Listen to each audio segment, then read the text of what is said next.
Welcome back to the sports section. We are running a little bit over tonight because there is one important topic that we have not yet covered, and we tried everything. We got the NBA in, we got the NHL in, but the one thing we didn't get a chance to talk about much is Major League Baseball and this never-ending lockout.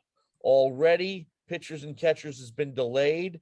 Already, spring training games have been delayed.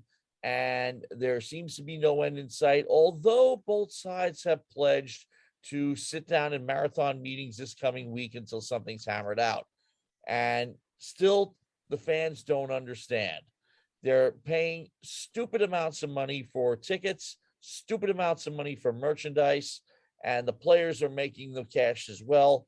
What's the problem? Yeah, it is infuriating, I think, from the fan standpoint. It's just, watching these negotiations go down, and really it feels like to me nothing substantial is coming out of it. There's these negotiations have been going on since late last year, December 2nd to be exact, which is when the lockout began. And through January, there really wasn't much going on until about the end of January, 24th, 25th to be exact. Then obviously beginning in February, they started to work more towards it. But really over the past couple weeks, it feels like nothing of value has really been going on between either side. They just keep pushing it back and back. And it's ridiculous when you got 8 days away from the deadline. The league is set to start the regular season on time. Nothing concrete on either side that's been built. And to me, a lot of this, I feel like, is at fault of Manfred and the owners, because the MLB side has given up a lot of what they're originally fighting for, but the league still is not pushing forward towards getting the season started. I wonder why. It seems like, well, first of all, I think COVID set a slightly bad precedent in terms of how much time the league needs to get ready. And they were able to rush things a little bit over the past couple of years when they finally decided they were going to go in 2020 and then in 2021 as well. And they're thinking, okay, maybe we don't need a whole month of spring training. Maybe we don't, maybe we can take our time with this.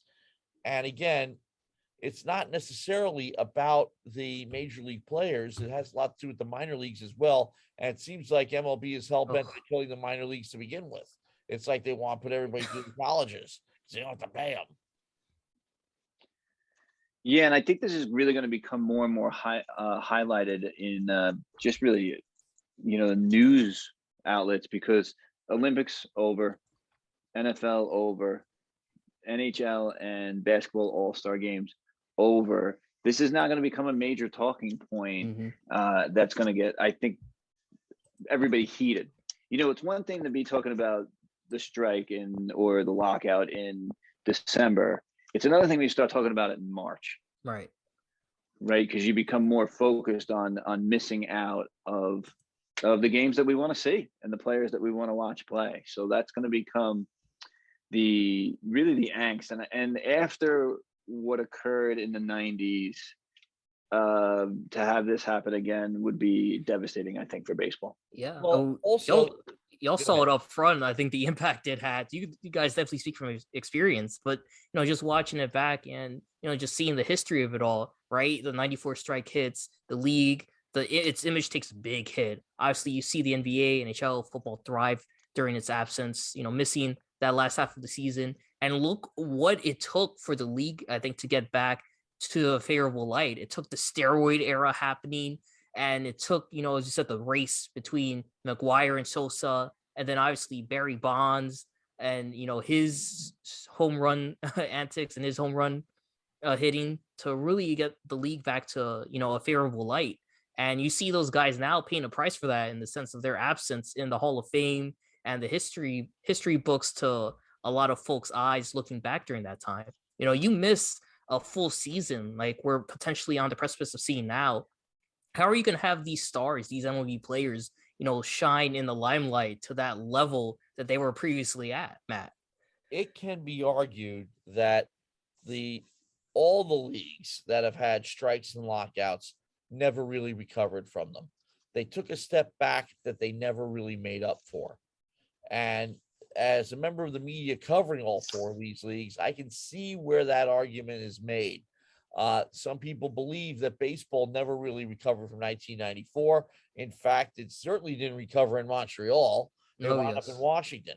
Right. So that, and I will say this too, that the lesson was learned, especially when it came down to the next round of negotiations in 2002, because Don Fear was hardcore union guy, more, and give no ground whatsoever. Okay, not one step back. And he even tried to hold the line on steroids when the pitchers, and when Tom Glavine is a National League's representative, the pitchers have a voice. The pitchers are saying, I don't want to pitch to a guy who's doing roids. I'm going to get taken deep every time. So, yes, they wanted more enforcement on steroids. It's also the owners kind of gave up on putting a salary cap down. But what happened in the meantime in the NBA and NHL, where the NHL and NBA both locked out the players and said, you're going to give us a bigger chunk of the total revenues in order for us to operate. The NBA ended up losing a couple of percentage points on gross revenues, and so did the NHL. So we want cost certainty, and we want a bigger piece of the pie. You're already getting a big enough piece of the pie. Well, the NHL players have taken a huge step back from 2005, 2006, when they didn't play a season. And, the NHL went into almost suicide mode, saying, we will skip a season until we get what we want. So the owners of baseball, some of whom, have owned NHL and NBA franchises, and some do, okay, they say, why don't we do what they did? Put our foot down and say, you're going to give us what we want or we won't play. And instead of the players going on strike, it's the owners going on strike. And they were inspired by this, and they're going to finally break the union, not for any other reason than to break it. Disgusting. I think there's a contingent of owners in there that feel that way. I think the majority of owners, Matt, just that's really what they care about. That's their goal. It's not baseball. It's breaking that union, because the owners are the ones in control of the 2022 season and having baseball. And to me, their actions tell me they do not care whether there's a season this year, because they're already billionaires. And that's a slap in the face to the players, to the employees, and to the fans like you and I and reporters, covering the sport, to where their selfishness to save up, a few more percentage points to add another zero to their already $billion bank accounts is worth more than paying these guys, paying folks who already, aren't financially stable, these young players, potential minor leaguers, and the competitiveness of the game to build the game. They don't care about that. And it's a slap in the face, I think, to everyone involved, Greg. The one advantage that owners have is people don't know them. You don't know the owners the way that you know the players, right? So I think when you have a lockout and you do it as an owner, they know who you are, the names, you kind of know who they are, the people, but you really feel like the players as a fan, and they're the ones that the owners are hoping are going to take a shot, right? It's billionaires versus millionaires. How many times have you heard that the last couple of weeks? And frankly, you really don't care who wins. We just want to see him played. But who you gonna point the finger at? You're gonna point the finger at the players, because the players are the ones that we know. Can't you just make a deal already? Let's go. Come on, we want to watch you guys play. Yeah, and it's disgusting that's the tactic they're taking, and they're kind of anticipating the MLB fan base to take. It's the players' fault. It's the players' fault. We saw it on the MLB Network, right? We saw Ken Rosenthal discuss the lockout and give a less than favorable view on the owners, and he got the boot from the network and contributing to it, because they don't want any of those angles hitting their airwaves or news cycles. And Matt, that well, obviously working under MLB.com. Exactly. Now, MLB.com, I worked in there in its early years. Started in 2001. I was there in 2003 to 2007. So there was always a back and forth going on between the editorial, the editor-in-chief in particular, but the editors of MLB.com and the front offices what degree of freedom that MLB.com had to report. Mhm. Perfect example. I'm working the overnight desk one night, mid-season, and the report comes out that Jason Giambi used steroids. It was a leaked grand jury testimony. Now, of course, what do you do? Now, in our position, this happened in the NHL as well, that if somebody else reported it, we would post it, but attribute the report to the original source. We weren't reporting it. ESPN was reporting it, and so on and so forth. So that's how we kind of got away with it, except for one thing. Okay, so I have to, take the Wire story or take a story that we had and even write a couple of paragraphs myself, put it up on the main site. And this is before anybody gets in the morning. So what happens is that the first few headlines on the main site wind up on every team site. So what happens? It winds up as like the third headline on the Yankees site. Yankee front office calls my boss and says, no, not even. Mark Feinstein, who you know from the Daily News, was the MLB.com Yankee beat reporter at the time. And he calls my editor, call at me, and calls says, you got to move that thing down. I'm getting heat from the Yankee front office. Oof. So we move it down, and we don't pull the story all together. We can't. But we move it down so it doesn't come up first on the Yankees site. But that's kind of what you're dealing with Rosenthal, but it's also kind of what you're dealing with. And look at MLB.com. They have all these other, Right. side stories, and they don't talk about the strike or the Not even using a player's likeness. the Right. lockout at all. In the NHL, I was not allowed to talk about the NHL lockout at all. I Wow. couldn't even do it on the sports section. I had to shut up while everybody else spoke. Gag order. Wow. It's disgusting, just disheartening too. I think just for the future of the sport, got millions of young guys and young athletes, in trying to continue the legacy we've seen just the sport of baseball have in all our lives. And for the three of us, obviously, it's impacted us so much. Me myself too, as a former little leaguer, a game I got into young, the first sport I Same would consider here. myself getting into. You as well, Matt. So just it be degraded like this on a national level, and likely, unless the deal gets done, probably by the first week of March, games being impacted. Another season where where there's you don't have really that 162 game season, a full season at strength. Because last year, you had, something very close to that. There's still a lot of COVID issues and things like that. But, just another season where, something this bad it impacts it. And it's something that's controllable, really on the owners more so than, the players, even though they And both then have you to had the agree dumb on it. rule changes too. Yeah, exactly. Oh. It's just disgusting. Pick a date where you're just going to stop with the rules and just impose whatever rules were in existence at that date and get rid of everything that's happened since. 25 years ago will do. Okay. Don't put the DH in the National League. Get rid of the runner on second in extra innings. Get rid of the 7-inning doubleheaders. Get rid of all that crap because it just undermines the game. Baseball is about its traditions. And look, and baseball is not the only sport that has traditions. The NFL certainly does. The NBA certainly does. NHL, my God, they do. So it's not necessarily, who cares about traditions? Who cares about 100 years ago? Forget about old time hockey, whatever. It still matters, especially to the dedicated fans. And those are the ones who really pay your bills. The dedicated fans. Okay, is baseball as relevant as it was, 50 years ago? No. Not even But really on 10 the other years hand, ago. sports in general, believe it or not, despite their growth as an industry, sports in general is not.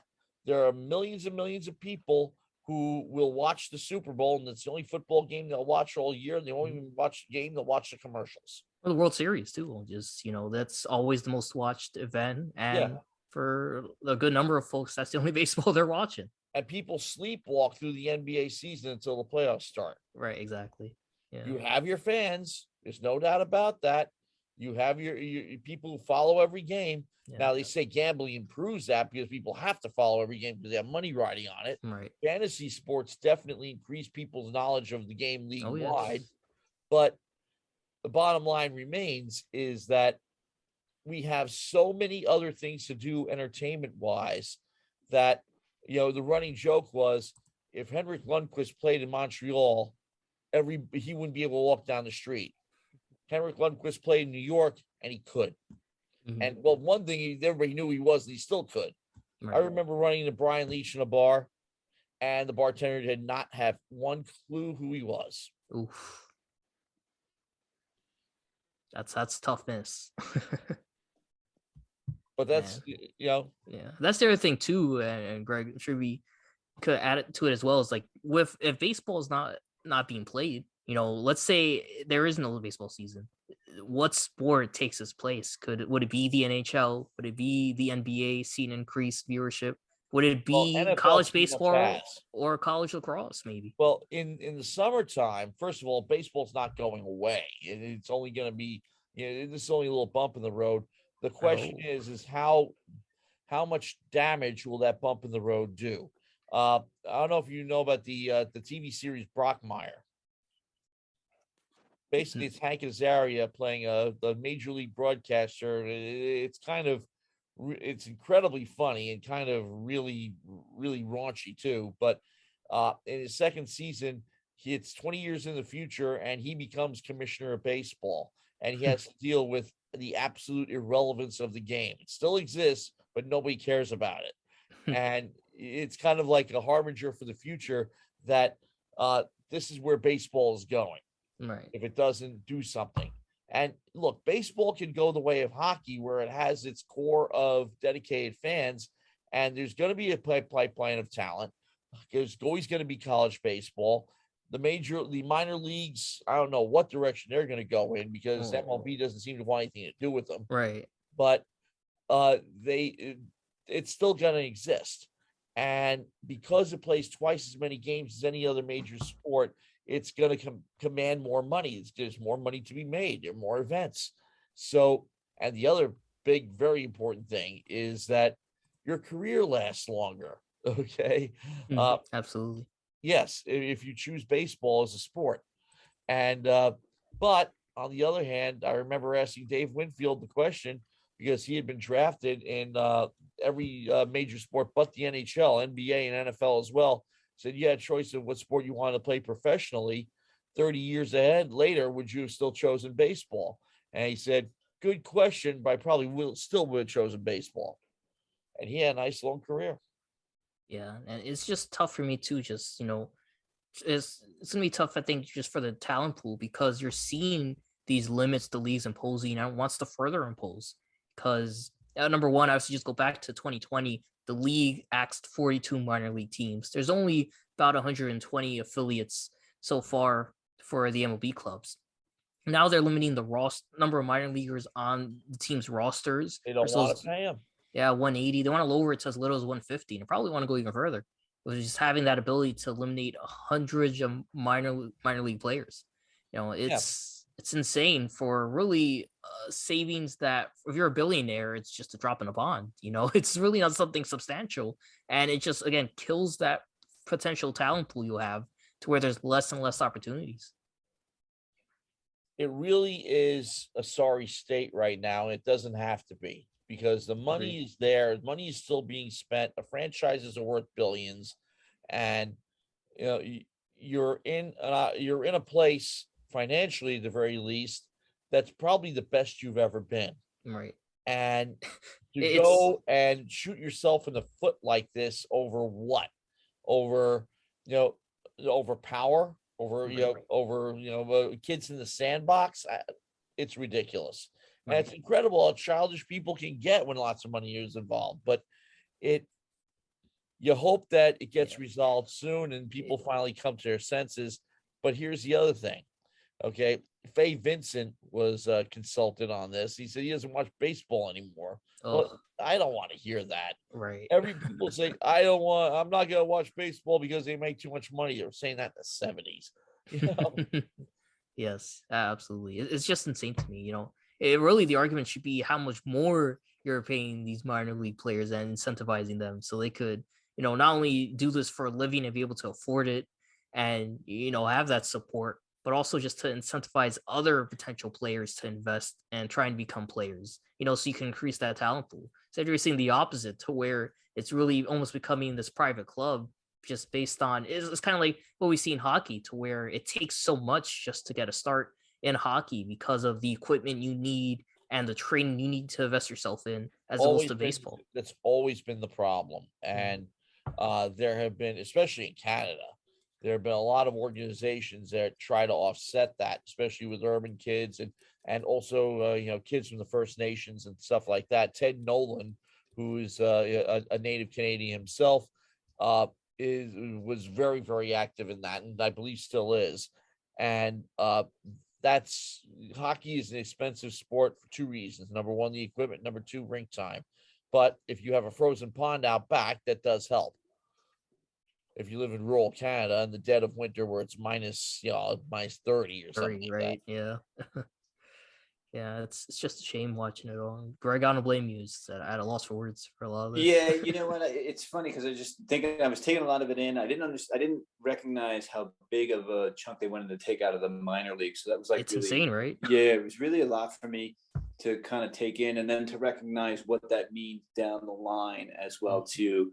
The one thing I did think about is I think baseball of all sports, of the major sports, shall we say, attracts the casual fan to the stadium more than the other sports do. Yeah, agreed. And I think they do that because it's in the summer.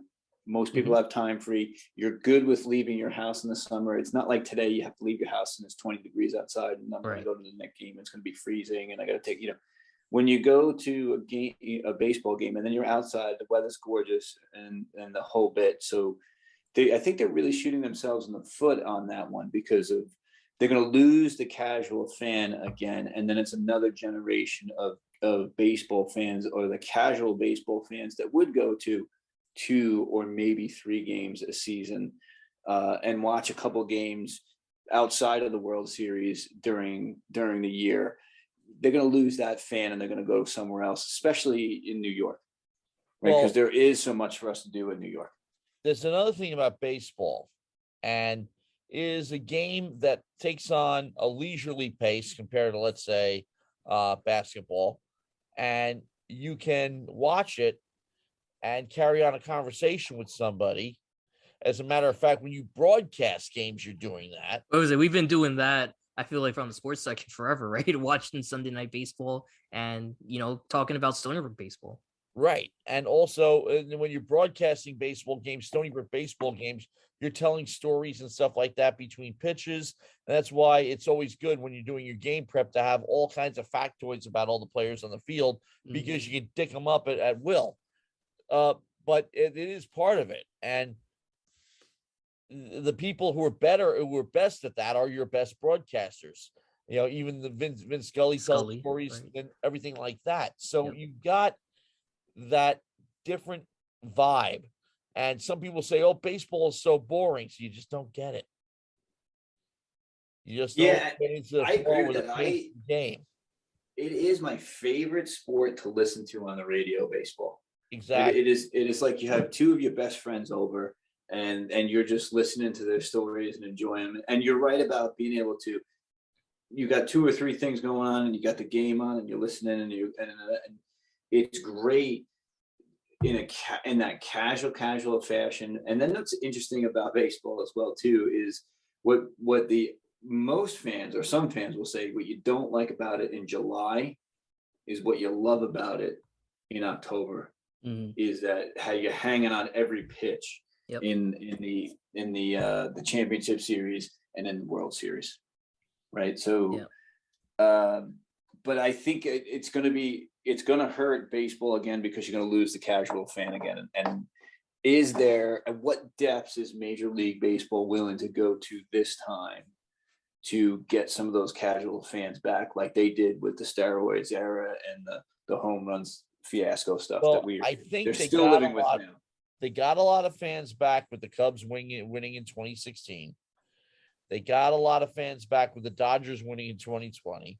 Okay, they got even more fans back with the Royals winning, a small market team, proving that in today's baseball, and also help the players, because what was the main argument in 1994?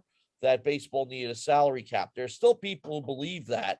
I mean, I have one friend who used to do sports here at WUSB way back when, calls it baseball's 29 against one society, that, it's everybody against the Yankees.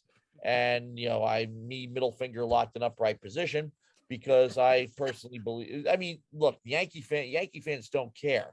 For them, it is 1 against 29, because, right now they're not the biggest spender in baseball. The Dodgers are. The I think the Mets are outspending them now too. They outspent the Yankees in many cases. Yeah. So, two markets. Boston's smaller than New York, and LA is the same size. So, don't go around blaming the Yankees for the present economic situation. And just because the Mets don't spend as much as the Yankees, that's on them. They're in the same market. They compete for the same money.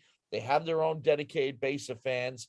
And I think Mets are now, though. Bernie Madoff a pile of money. They found themselves in financial trouble. Well, first, so they sold it off to Steve Cohen, and now he's trying to get the franchise, make it into a New York team again. Right. But the other thing, too, because this is another thing, because of Keith Hernandez's number being retired this year, and finally getting some love to the Mets of that era, other than Gary Carter, is that at that time, and Greg, you remember as a kid, at that time, the Mets were it. The Yankees were actually the secondary team. The Yankees were the ones that are struggling to fill the building. The Mets were number one in the late 1980s. And this would never happen now because of network ratings and one of the games played at night and stuff. But I remember when the Mets were in the World Series and one of the games was being played during the afternoon. It was an afternoon game. And Right. I can remember the teachers rolling the TV into the classroom. I was in like elementary school and middle school, and we watched the Mets World Series game. That's awesome. It really was. It was really one of the coolest things that I can remember from elementary school. Matt, it goes back to what you said last week about St. John's owning the city as well too in the 80s when they were really good. At that time, it was the Mets and it was St. John's. Those were the teams that you were watching and rooting for. Yeah. What a different time that was as well too. They were very lovable, the Mets, and obviously St. John's as well too. And the NBA was having a problem at the time dealing with relevance, because college basketball in the 80s exploded. And yes, the Big East Conference had something to do with it in the Northeast, but in the rest of the country too. College basketball, when the NCAA tournament expanded to 64 teams, it took off. It could have been the best move the NCAA ever made. Yeah, and I also think just because they go to 64 teams, and even if you didn't go to one of those big time programs, your team still had a shot, because if they won their tournament, like we've been talking about with Stony Brook, if they have the opportunity to win the America East, if they get an opportunity to play in it, your team got an opportunity to play in a conference tournament that could get them into the NCAA tournament. So it kept it lively, kept it involved. And then you started rooting for some of these underdog teams to go on these Cinderella runs and make something happen. Right. Even if it was just going to the Elite Eight, that was enough. Yeah. And right. That made it really, really cool. Yeah, and that's the thing with baseball, just to wrap up the conversation, is that having no baseball, you're missing all of that. And again, all that mystique really goes out the window. Because again, we're looking at a scenario here where it's millionaires versus billionaires, and the billionaires don't want to back down to give more money, really not even to the millionaires, but more so the folks under them, the ones trying to just get an opportunity. It won't even, give a penny towards them. And it just sucks. And if you've ever sat and spoken to a guy who's played minor league baseball and done it for an extended period of time, what a brutal existence that is. Yep. You're getting paid nothing. You're living with 4 or 5 guys in a place, and you're on the bus. Yeah, it's literally sleeping on floors, right? Yeah, I mean, it really is a real meager existence. to Yeah. and if you ever wonder why some athletes, when they're given the choice to play football or basketball or another sport outside of baseball, that's why, is because you can go into the NFL quicker, you can go into the NBA quicker than having to play 4 years in minor league baseball and sitting on buses. Look at Kyler Murray. He was drafted first round by the Cardinals in the NFL and the A's in the MLB, and he chose the NFL, got a starting job almost immediately, is getting paid good amount of money, and if he was sticking around with the MLB, he may not even play a game this season because of everything that's going on. Well, the most famous was John Elway. Yeah. Elway, a big prospect for the Yankees, and then chose the Denver Broncos. And we could argue Tom Brady as well. I think, right? Getting drafted by the Expos. Yep. Then getting drafted by the Patriots, and this is in the 6th round, mind you. He's still choosing to play with the Patriots over the Expos. And at that time, the Patriots weren't the Patriots he'd made them into. Right. Right. Yeah, for sure. Yeah. Okay. So we're keeping our fingers crossed that maybe this last round of marathon meetings will finally bring people to their senses. Supposedly meeting today. Yeah. We're hoping later today that it starts, and the sooner the better. And hopefully, delaying spring training games a week will be sufficient. Amen. But you're expecting pitchers and catchers to happen days after the Super Bowl, and people are starting to get a little antsy because even though games wouldn't be played right now, you're looking ahead to the spring with hope, as every spring brings you, and it's just part of the passage of seasons. And right now you're in the dog days of the NBA and NHL, and you want this. It's just like that dead spot in sports that happens from the end of the NBA finals to the beginning of NFL training camp, where you have nothing but baseball. Mm-hmm. That's the same thing that's happening, that normally happens right now in February until baseball starts to pick up. And yes, you're waiting for that, and it's not there. And if the NFL did have a lockout, and we got really nervous about it when training camps weren't starting up. Yep. So here we go again. And like I said, I still don't see the need for this. And I still think the need for it is artificial. The owners are not losing money. They have stupidly lucrative television contracts. Mm-hmm. But, it's almost like they want to win for the sake of winning. And they're not in the same situation as the NBA, or definitely not the NHL. The NHL, with the first lockout in 94, 95, and the second one in 05, 06, they were in trouble because there were some franchises that were doing well financially, and the Rangers were outspending everybody and not making the playoffs. That was one problem. But the other problem is that the Florida Panthers, when the Canadian teams in particular, were all struggling to keep their heads above water. And here's the fact that I learned while working there. The Canadian teams make up a quarter of the league? They make up half the league's revenues. Wow. How close were we to not having hockey? Period. To the league, period. Like the league disbanding.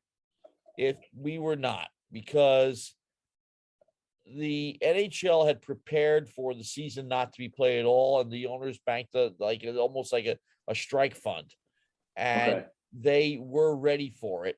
And Gary said, basically, prepare for this.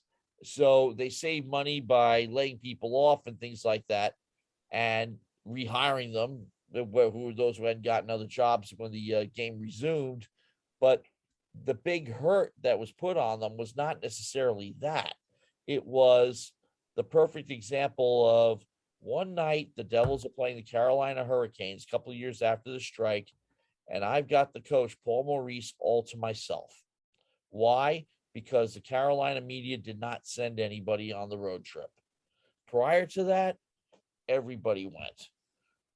People and all the media outlets cut their budgets when it came to the NHL.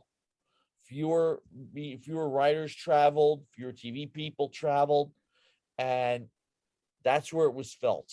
It was felt in the ancillary areas and never really recovered. Mhm. And You know, isn't where the Hurricanes or the local papers down there would go with a wire story instead of send a reporter. it's crazy, yeah, and it's crazy too because you kind of seen that with baseball. Obviously, COVID played a big part in that, but even last year was more normal, than obviously more normal than 2020. You still saw that where you weren't really seeing as many away reporters, reporting on the teams and what they're doing on the road, especially with the commentary where the Yankees and the Mets broadcasters weren't necessarily making every trip like they would have a couple seasons ago. Paul And O'Neill was doing games last year from his basement. that's a great point. It's a great point. Yeah. That's a good point. Yeah. He said, I got my wine cellar here, and yeah. And part of that obviously was COVID, especially at the beginning of the season. But even through the end of the season, it was still prevalent and was something that I feel like it probably won't change. If anything's changed, the way baseball is going to be reported on, because that's probably going to be an influence around it, especially if the strike persists for a long time. Yeah, and the media coverage is a problem because all four leagues rely very heavily on those rights fees. Mm-hmm. And if the rights aren't worth as much, revenues go down. They have to stay in the spotlight in order to stay relevant. Yeah. And they don't realize this until after it happens. But the NHL for a while had to deal with irrelevance. They did not get the media coverage that they had prior to the 05-06 lockout. That is a fact. Yeah. Yeah, and I think with everything that's changed media-wise as well, too, the rapid access to information now, this could be a big hit for Major League Baseball if that continues to go, because there's not that need that there once was for the information. And I think people's attention spans are so hungry for new information that they'll just move on to something else. Yeah, to me, just being on that social media front, we 04, definitely 05, seen. rather. Yeah, we definitely seen that. I think football's always trending when it's going on, but outside of it, it's really more so basketball and then baseball. And I think when no baseball, you're probably going to see other sports like hockey. I think is a big one that will benefit from it, and the social media boost there of college sports as well. College baseball, college softball. I think it's going to capitalize off of what I thought was a strong viewership and media boost they got from its postseason last year, and will probably capitalize this season as well. And other sports as well, lacrosse. It's a favorite, I think, of the three of us. That will probably get a boost too if you have a broadcast network like ESPN try to fill Sunday Night Baseball with a lacrosse game, for example. Yeah, I do think the college baseball, because you have the College World Series, and that really has like a mythical quality to it. So I can really see that taking over pro baseball, some of that from professional baseball, and also the softball as well too. It's fun to sit down and watch a softball game. It was funny.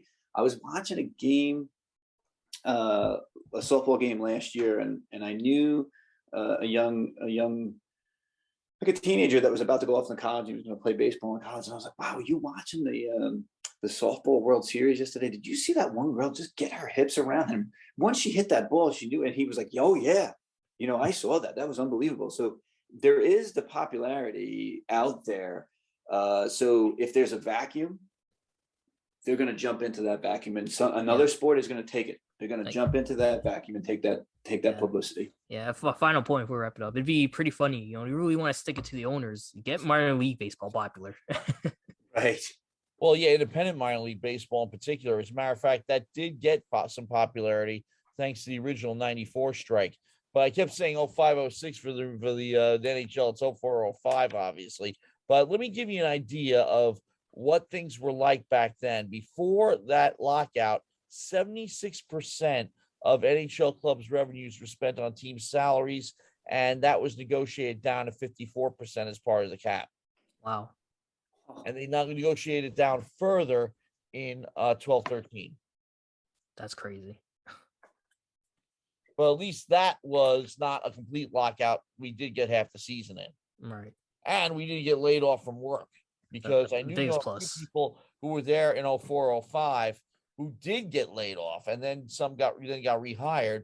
But we lost 20% of our salaries because we worked 4 days a week instead of 5 Ugh. during the lockout. So we did lose some money. We didn't lose our jobs. Okay. Terrible situation. But it stunk. And, MLB.com, here's the other thing. And again, I see these, in LinkedIn and all the other places, as far as jobs for the MLB teams and also ML and the league office, they're still posting them, which tells me that they're confident this is going to be over soon. Because if they were not, they wouldn't be posting anything, and they'd be letting people go. That's a great point. We shall see. It's a good big 8 days coming up. Oh yes, agreed. Yeah, because I'll tell you something, if that does happen, they may be letting people go. Now, of course, there's some people they hire seasonally, but not all. There's some video editors and stuff like that. They're temporary seasonal jobs. They start in March and end in November. Yeah. But the fact of the matter is, most of the people at MLB.com, for example, and NHL.com definitely work year round. Mm-hmm. Yeah, hopefully content will be able to produce, man. Well, I thought we had a great conversation, and well worth, I think, the extra bonus content getting it out there. I would agree. Yeah. Yeah. So, folks, you can hear much more of this, and we may make this a special feature, Sports Section Enhanced. I don't mind it. You'll call it that. I like it. Yeah, but this is going to be posted to YouTube, and we hope to hear from you on the Sports Section, 10 p.m. to midnight, every Sunday night on WUSB 90.1 FM or 107.3 if you live right at the North Shore near Stony Brook. Otherwise, WUSB.FM to listen to the stream. But thank you very much, folks, and we hope to be hearing from you soon. Matt Mankiewich, Greg Taylor, Ken Fermin. Remember those names.